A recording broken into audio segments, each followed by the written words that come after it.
Kaya sing tak aturake ngarep mau Mbak Tatin, seksine wong sakmene mbane iki. Pripun? Mbak Elisa mbiyen ninggali 1 juta. Niku rak Mbak Elisa to nggih? Nggih, Mbak Elisa. Nek Mbak Elisa ya pen kajenge Mbak Elisa. Terus sampean beda mesti ya? Beda. Luwih akeh ya? Ya nek aku ya ndelok engko jajal saking Bulurah piye.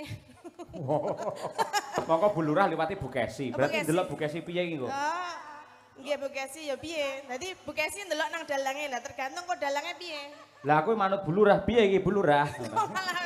Ubeng-ubengan. Lempar-lemparan. Nggih menika nderek sowan wonten Banaran nggih Pak Cahya. Nggih, Banaran Sidoarjo Senori Tuban. Senori Tuban menika nembe pindah menika kula sowan wonten mriki matur sembah nuwun. Menika nderek ndedonga kagem masyarakat wonten ing mriki. Menika acaranipun bersih desa nggih. Nggih, utawi sedekah bumi. Oh nggih. Menika nderek ndedonga Pak Bu, mugi sedaya masyarakat wonten Banaran mriki tansah pinaringan selamat, sehat, kathah rezekine. Rezeki ingkang berkah barokah. Nggih, amin. Matur sembah nuwun menika sampun napa jenenge kersa nimbali Tatin sing kaya dream nggih.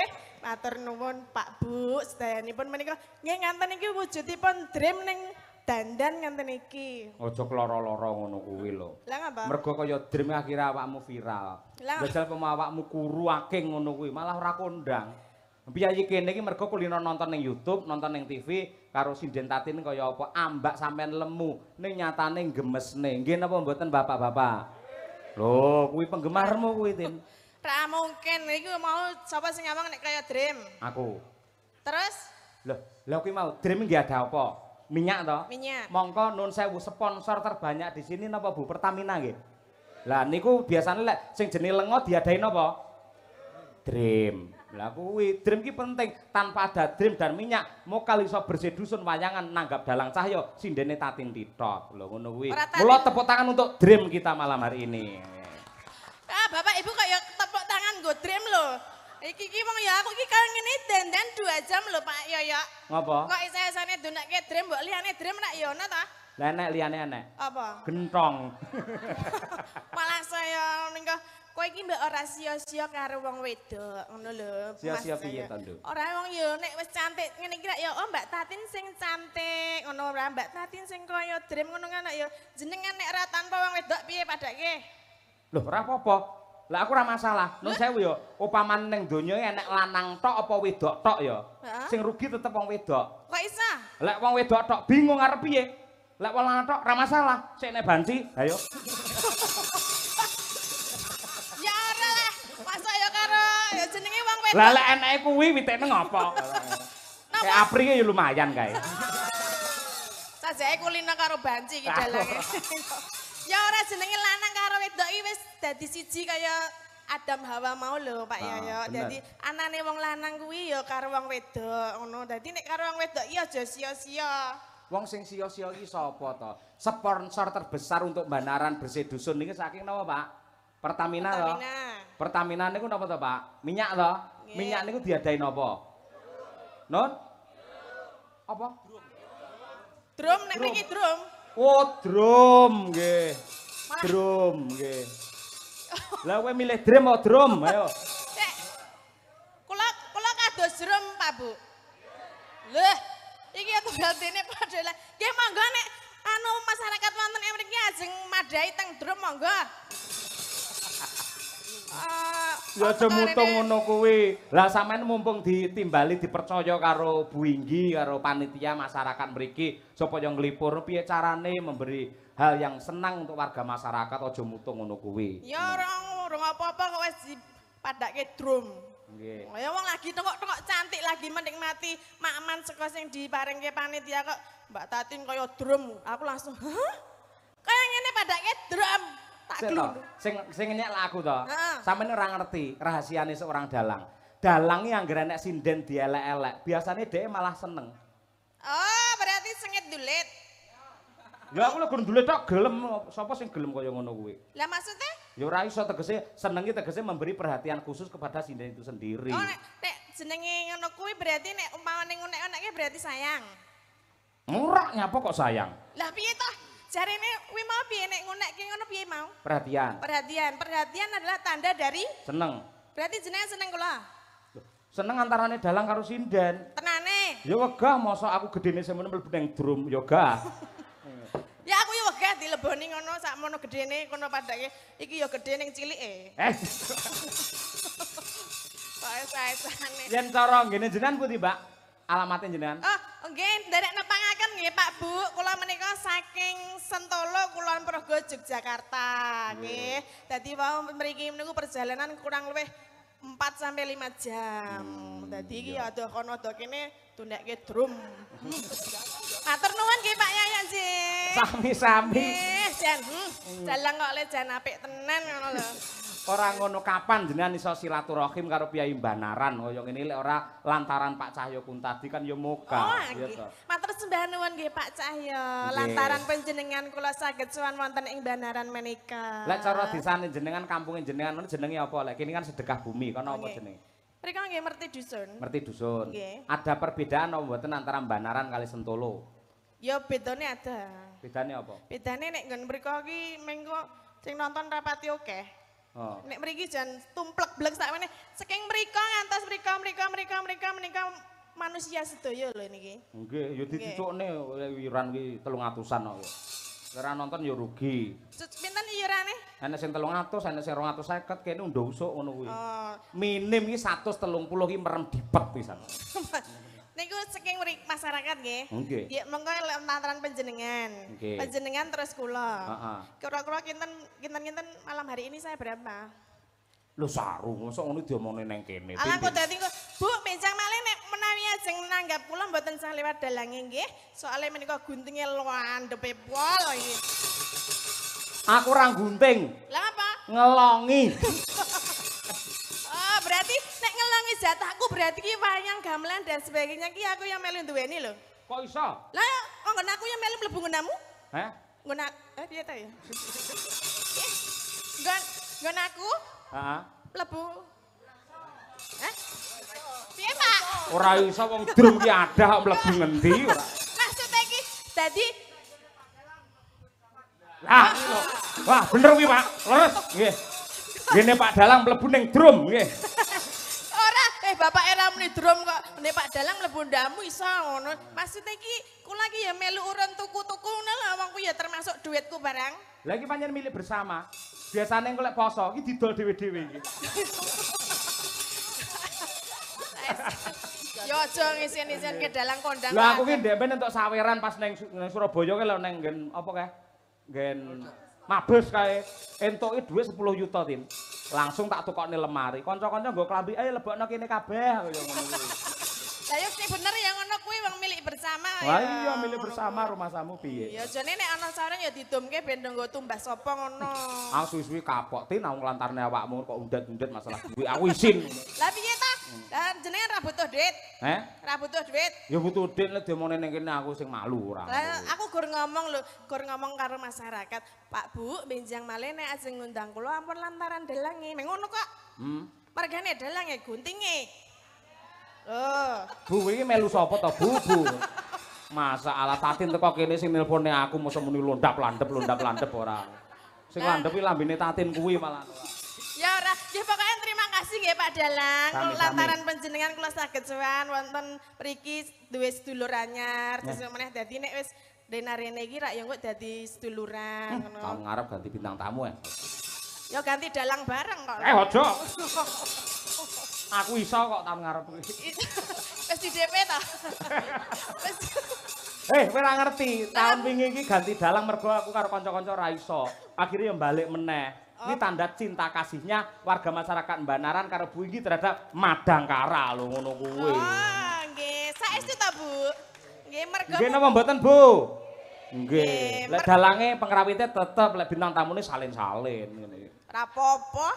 Aku sesuk ya arep rene dhewe wis ngerti nggone kok. Rene dhewe rene gamelane rene sinabu arep ngopo? Iya. Nang perapatan jare bapake ngopo nang perapatan? Nggowe ciki-ciki ya, Pak. Nggih. Nah, lek ngono ki mau pamundhute Bu Lurah, Bu Winggi, lek kene istilahe Bu Winggi, Mbak. Oh, Bu Ngersake Winggi. podang kuning. Oh, Sampeyan iki ora. Menika wau bulure namung kertas tok. Enek duwe akeh pancen. Endi? Ning tak dumni cah cilik-cilik iki lho pisan. Waduh, balik ke le. Lho. Lah Kowe iki jane sinden apa kotak amal ora? Lah kan nyuwune kuwi to. Paling ora aku iki nambahi cah cilik-cilik ngono. Alah kok sik yo le aku ora entuk-entuk le, nggo entuk tak gekke ya. Oh, genah. Bareng saiki cetil ngono ya jiro lu. Cetil. Wani omoni cetil ngono. Tak selentik ngono. Wah. Ya, piye? Mbak Tatin piye? Piye ora krungu? Ocen heeh. Wong ya ora dikei apa-apa kok wis jejaluk. Kono anteng nang kono ya. Dimatke sik Mbak Tatin sing cantik kaya drum. Ta dimatke. Disekseni kaya drum tenan apa ora ngono ya. Ora aja kloro-loro ngono kuwi. Ya kloro-loro wae. Oh, lagi ketemu nang kene pisanan kok dunekke drum. Lho drum aku ki minyake ngono lho, Din. Tegese aku karo kowe bersatu padu terus ngono lho. Minyake ra nek drume akhire ya kutah ning ndi-ndi ngono kuwi lho. Ngono berarti malam hari ini berarti dengan Dalangki Cahya Kun tadi minyak mambu. Ngono ya. Minyak kapak. Menenga napa wau lagune Pedang Kuning? Pedang Kuning Bu Inggi sing ngersake. Bu Inggi, Pedang Kuning Bu Lurah pundi ta? Bu Lurah. Wah, nggih, wah sing cantik sekali nggih. Awas Bu. Ngapa? Wong sida meneng kok. Agem bawa Bu. Nggih. Nggih. Nggih, ning agem bawa niku biasane ten Yojo 300 Bu, nggih. Yogya ya Yogya Tuban beda nggih Bu nggih. Ha iya. Nggih, ora apa-apa pokoke sing penting menghibur masyarakat wonten ing mriki. Aja njaluk karo Bu Inggi wis paring akeh 300 tak siapi anggere apik. Lho iki. Waduh, lah kuwi apik apa orane ra ngerti engko ya. Pokoke lek apik 300 tak kene kowe ning parandene kok elek min 300 we. Tombok berarti. Tombok ora nggih. Iya, Pedang Kuning. Nadyan wujud temong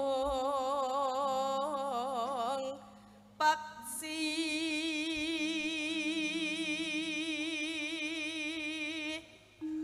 Nano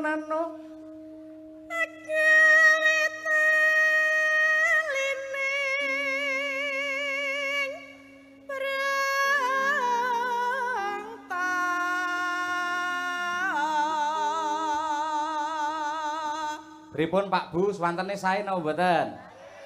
Sae, tandon suarane semono gedine kok. drume kok le. Nek sae berarti iki tak jupuk ya? Hah? Lurung rampung kok ya Oh, iya. dirampungne dhisik ora. Arep ndi le? Kuwi wis mutung kuwi paling ra entuk apa-apa ngono. Arep pipis. Ya. Halus manis nangsa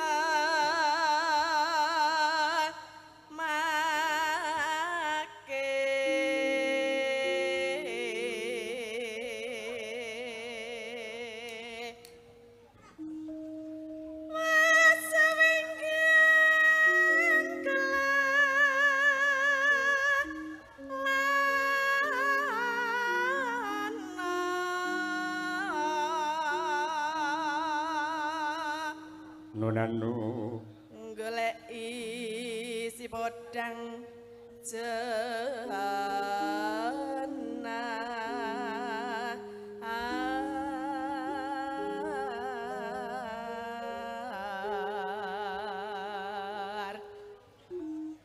iba bunga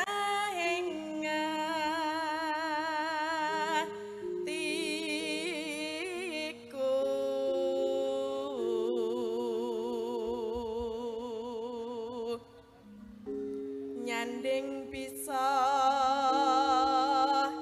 dadi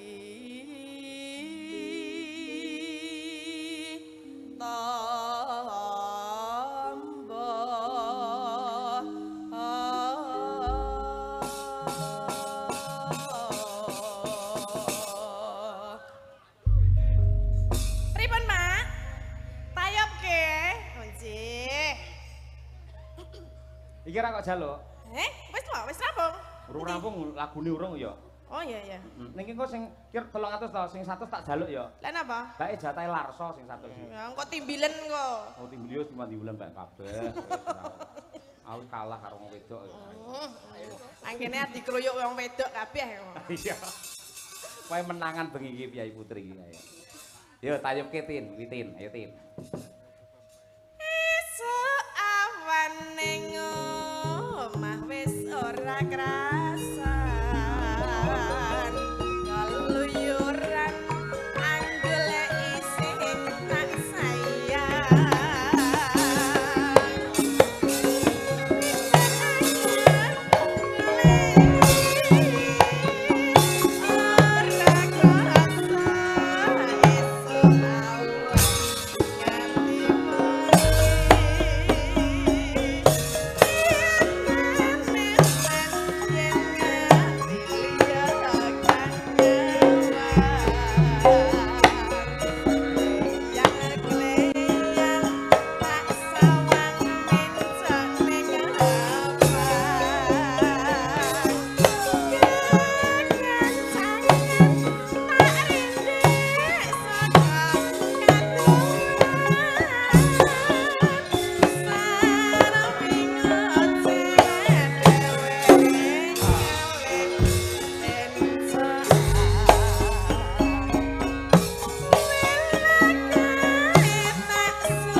Wibawa Laksana iki paringane Bu Inggi tak caosne jenengan iki 300. 300. Matur sembah nuwun nggih Bu Inggi.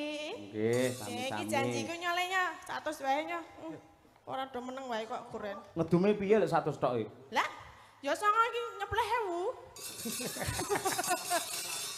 Lumayan kena itu cilok. Nek nggo tuku cilok lumayan wis entuk 70.000 to Le. Ndelok wayang entuk duit wah lumayan ya. Lho calone bocah-bocah kuwi iso lek sunatan utawa rabi, yo njaluk ditangkapne wayang. Oh nggih. Kudu. Dalange sapa Le? Sesuk nek sunatan dalange sapa Le? Hah? Oh wis bar sunat kok. Lek rabi. Nek rabi kapan? Ya sik suwe. Wis suwe ya. Bar sunat to wis eno. Nggih. Menika ugi kula aturaken dumateng para pamirsa ingkang mirsani Mbak Tatin lumantar streaming YouTube Kuntadi Channel. Nggih. Ingkang alhamdulillah sampun 3.600 penonton pasang mata sembah nuwun. Luar biasa nggih. Dadi niki malam hari ini Pak Bu menika disiarke wonten YouTube Kuntadi Channel. Dadi menika dipun siaraken ngantek tekan seluruh dunia. Leres. Sing mriksani mboten namung panjenengan sing wonten mriki tapi ten pundi-pundi. Dadi niki pun kondang sak dunia nggih. Nggih, leres. Ugi ngaturaken sugeng rawuh dumateng kadang-kadang WMC ingkang saking Bojonegoro. Wayang Mania Community siapapun dalangnya yang penting wayangnya. Nggih, pokoknya siapapun dalangnya, siapapun yang mendalang tetap didelok, tetap dilestarikan gitu. Ugi caksi lover sing nekat ana sing saka anu lho Mbak, Magetan lho Mbak. Tindak mriki? Oh, kuwi adoh banget ge cah wedok. Iki nekat tenan lek kuwi ora nggih. Menika? Mbak menika? Nggih niku. Mbak, sok aja nekat-nekat lek daerah Medion monggo iki adoh tenan iki. Waduh lho Mbak, iki ge mau liwati hutan-hutan lho Mbak. Karena aku mau lewat kene iki wedi aku. Lah ngopo? Lagi wetengen hutan lho. Oh. Dalane ciut ngono. Ah iya. Ning kula nggih anu wingi nate ten Tuban, ten Jatirogo napa pundi nggih? Jatirogo nggih. Dadi ketuban sudah 2 kali ini alhamdulillah. Ketuban. Nah ya. Ketuban. Heeh, neng Tuban. Nah, nang Tuban lho maksude padalange senengane arep mlesetke wae lho. Ora kok ya, aku memang meluruskan kok ya. Tak golekne kanca iki ada bibit baru. Oh iya, ini aku belum pernah lihat. Yen biyen nate duwe ratu podang kuning iki tumenggung. Nah ya. Lah, ratune nanti ratune? Ratune lagi umroh. Umroh. Iki lho si Mutiara ki ya Ponorogo ta, Nduk? Coba kaya apa berdiri, Nduk. Ayo. Iki tumenggung. Ayo. Ben kenal sapa ngerti iso ketularan kondang laris kaya Mbak Tatin. Kuwi. Amin ya. Nggih. Dadi ning Madangkarai selalu ada bibit-bibit ngene iki Mbak Tatin. Oh, nggih. Dadi urung karuan lek sak rehat iki melu aku terus ora. Suatu saat ya dheweke pengen hijrah nang endi ngono kuwi. Engko terus aku membibit lagi ngono kuwi. Oh, nggih lah ya wonten niku dalang sing napa jenenge? Sing sae. Nggih. Dadi yo amal ibadahe nggih apik. Meregenerasi. Meregenerasi. Pokoknya panen tumbuh 1 piye PK hilang 1 tumbuh 1000 ngono kae. Nggih, leres nggih. Terus rencananipun diajeng umroh-umroh nih sinden mungkin ya. Oh. Berarti sing ngumrahke Pak Dalang to? Iki Mutiara lagi anyaran ngomong sing ora-ora kuwi. Aku remuk ngumroh ning Lah ngene. sing setunggal sanjange pun umroh. Lah lek umroh terus lek liyane ra apa-apa lek Mbak Tuti umroh ning kono piye jal polahe. Dek ro krungu Fatihah panas kok pisan. Iya. Ya selamat malam Mbak Mutiara. Yes, king dalu Mbak Tati. Jenengan tasih sekolah. Tasih. Kelas berapa? Semester 4. Oh sudah kuliah. Nggih. Kuliah ya. Nggih. Semester 4 di mana? Wonten isi Surakarta. Oh berarti muridnya Pak ya Bugesi. Nggih, Beda? tapi lentu jurusan. Oh napa? Kula Karawitan. Oh nggih, Pak ya Bugesi kan pedalangan nggih. Nggih, pedalaman. Ayo nggih. Pedalangan kupinge. Lah yang kampusnya rada dalam ngono lho maksudnya. Pedalaman. Ayo nggih. Daleme ndi iki? Ayo, ndi Dok? Saking pundi? Nggih, kula saking Ponorogo. Oh Ponorogo. Nggih. Mau nggih tindak mriki nggih sareng rombongan apa ki ya, Mbak? Kula wau nunut truk lewat. Oh nono truk. Nggih. Nang nggon sisih ngendi? Ngisor. enten anu sampingnya niku lho. Kok sinden kok nunut truk iki Pak Ben Dalang. tirakat sik ra apa-apa. Sesuk meneh aja nunut truk ya. Lah nunun apa? Sesuk meneh numpak drum. Ya. Kowe mangga kok eling-eling lek lara-lara Lah mungkin nek bledos nggih bahaya, Mas. Ra iso mbledos drum ki dadi jenengan mlebu drum langsung glundungke ngono engko tekan kene ya. Kok isa-isane drum. Malam hari ini adalah drum ya. Nggih, Mbak Mutiara sing nembang napa menika? Wonten pamundutan. Gubuk asmara. Nggih. Oke, ngono kuwi siap sedia ngono kuwi. Gubuk asmara Nadianto, lek sampean Mbak Mutiara apa mau gubuk asmara iki pas. Dah Tegese pripun? iki ya ora bakal ambruk gubuke. Lek gubuk tumpak idrum, wah remuk ora. Ya malah kuat to. Kok iso kuat? Lah ya kan gubuk terus dicagaki drum ya kuat. Mau nang dhuwure kok drume kok lek ora cor-coran kok iso kuwi ora ngono. Ya kok garing ngobong. Kok isa. Piye le wis dijol le duwite? Wah iya ngono kok sing adil. Walah jan cekat-cekat terginas. Ayo. Langsung didumke 10.000 lah ya pinter ya. Nek kon ngitung duit ya. Gawane kok gentenan karo Mbak Tatin. Ayo Nduk. Nggih. Sampeyan sik Nduk Mutiara.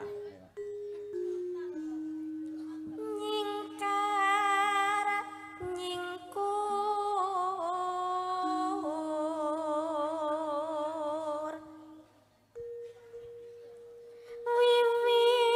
wiwitane nyingkar nyingkur.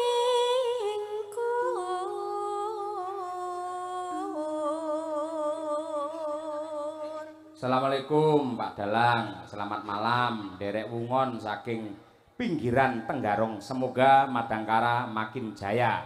Saking Pak Lurah Harnoto Kades Tenggarong seberang. Matur nuwun sugeng minitor Pak Lurah. Nggih. Oper Mbak Tatin? Lingsem yen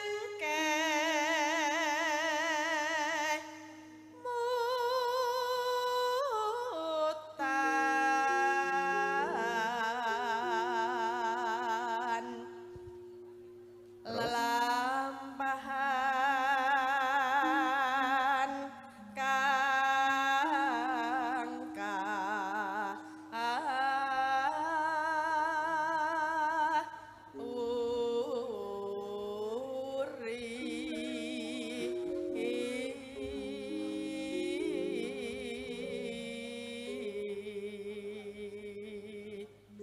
Ya Nduk, Genting Mutiara.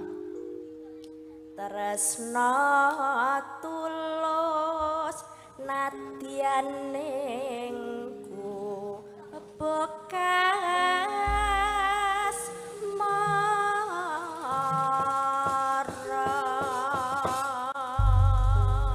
Wis kreatif cengkok wis jos kaya ngono lho. Wis pokoke sesuk derek Pak Yoyo sing semanggem nggih. Nggih, Ampun siap. nakal. ya. Boten. Nek dinakali dalange ora anu langsung ngomong karo Bekesi. Nggih, langsung laporan. Lapor langsung.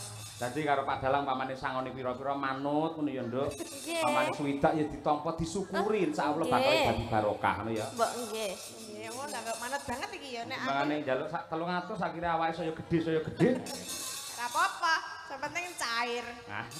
Cair pancen minyak diadai neng drum. Drum.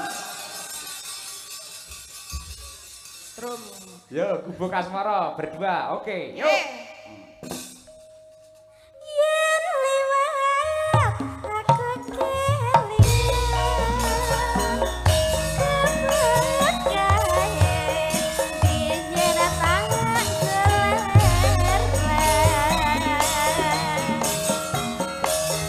neng ajak gak tulisan warna depan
Hei.